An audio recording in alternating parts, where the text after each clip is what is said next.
आज काहीतरी करामत करायला घेतलीये मी. गेली 2 वर्ष विचार करते ही बॉटल क्लीन कशी करता येईल आतून, पण नाही मला काही ट्रिक सापडत नव्हती आणि फायनली ती ट्रिक मला YouTubeला सापडली. थोडंसं व्हाईट व्हिनेगर, थोडे तांदूळ आणि थोडंसं कोमट पाणी, फार गरम करायचं नाही आणि हे सगळं बॉटलमध्ये टाकून बॉटल बंद करायची आणि बॉटल जेवढी हलवता येईल तेवढी हलवायची. आणि बघा तुम्ही काय रिझल्ट आलाय, विश्वास बसत नव्हता मला.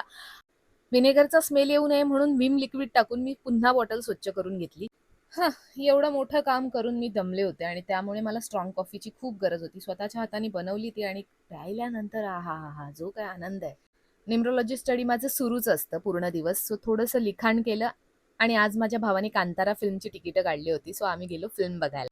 खूप जणांना असं वाटतं, की कांतारामध्ये एकच देव आहे, पण तसं नाहीये. कांतारामध्ये 2 देव आहेत. एक आहे पंजुर्ली आणि दुसरा आहे गुलिका. एक शिवाचा तर दुसरा विष्णूचा अंश आहे. एकाचं काम आहे संरक्षण करणं आणि दुसऱ्याचं आहे पालनपोषण करणं.